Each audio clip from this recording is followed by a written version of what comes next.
Hi,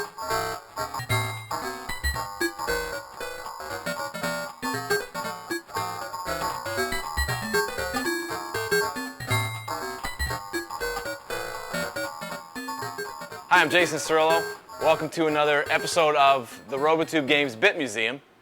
We are shooting once again from the Robotube Games studios right here in downtown picturesque New Haven, Connecticut, the hub of game development of the world. I think they're actually doing the next E3 here, if I'm not mistaken. Let's start it off by turning off this television, because this week we're not going to use the TV. Follow me, won't you? Back in the 1980s, if you wanted to play some games that didn't involve your own television set, you had to go to an arcade, and you had to go stand in front of one of these giant-ass machines like this, and stand next to guys like this.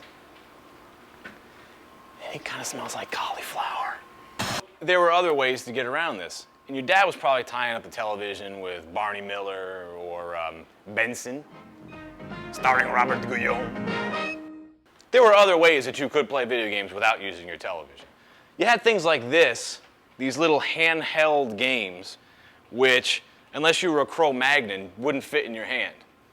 And unless you were a Roseanne Barr, wouldn't fit in your pants pockets. These were kind of neat. They're very collectible nowadays, but you know, they were kind of cool and fun. But if you wanted a more authentic arcade experience, there were a couple other things that you could get.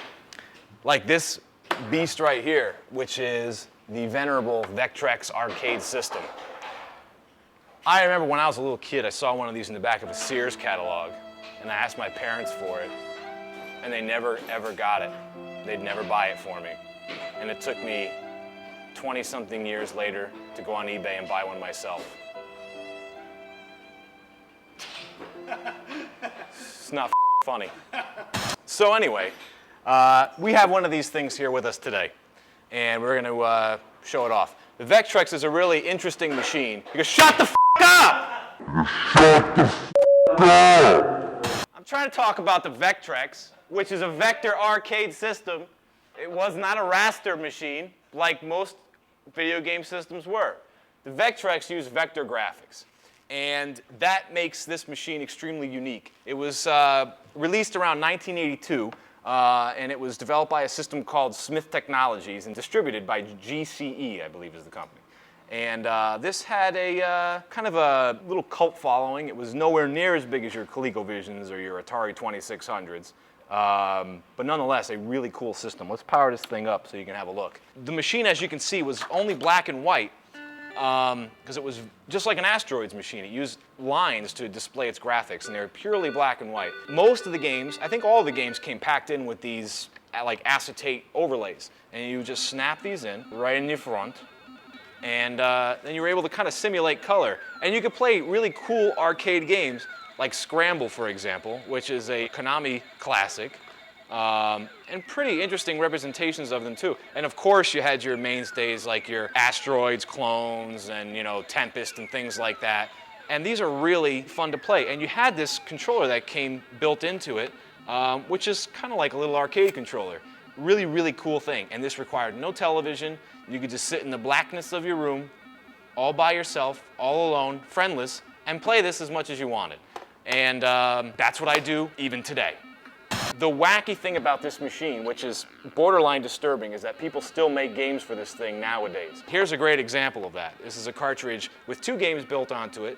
One's called Protector, which is a Defender clone, and the other one is called YASI, stands for Yet Another Space Invaders. And this is an awesome cartridge by a guy named Alex Herbert, and if you're interested in buying new Vectrex cartridges, you can go to vectrexcarts.com and purchase some of these really well done, beautiful Vectrex games, and they're actually on cartridges and everything. Sadly, the Vectrex sort of withered and died in the video game crash of 1984, as did a lot of video game products in the United States. If I were to ask you what you think is the first handheld, cartridge-based video game device, what would it be? What would it be? Game Boy? What do you think? Wings. No! You guys are all stupid. It's neither of those things. It's actually this thing. By Milton Bradley. It's a system called Microvision. Again, not very pocket-sized, but it is cartridge-based.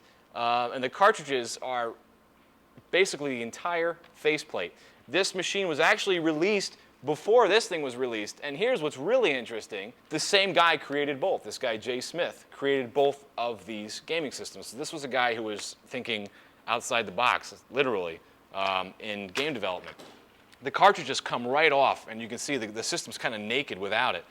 But this is one of the cartridges.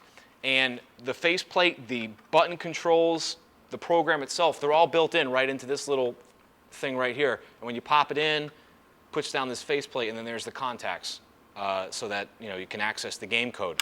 And they had all different kinds of games. You had like your breakout clones, which was well suited because you had this little analog dial control on there. I mean, these breakout games were huge back in the early 80s, and everyone was trying to cash in on that idea. Other things like baseball, Connect 4, which is a really well-known Milton Bradley board game, pinball, and they all came in these really nice, heavy boxes. So some pretty cool stuff all around. Sadly, though, the problem with these Microvision systems is that they were kind of cheaply manufactured, and they suffer from what's called LCD rot. That's literally what it sounds like. The LCD displays on these machines rot over time, and the pixels die. And once that happens, they can't really be salvaged. They can't really be repaired. However, there are some developers online, some hobbyists who are recreating these games using Java or Flash or whatever to kind of keep them alive. This particular unit still works pretty well. There's a row or two of pixels that are dead. But it's a neat little machine. And it is the first cartridge-based handheld ever. And that's about it. Go put a shirt on!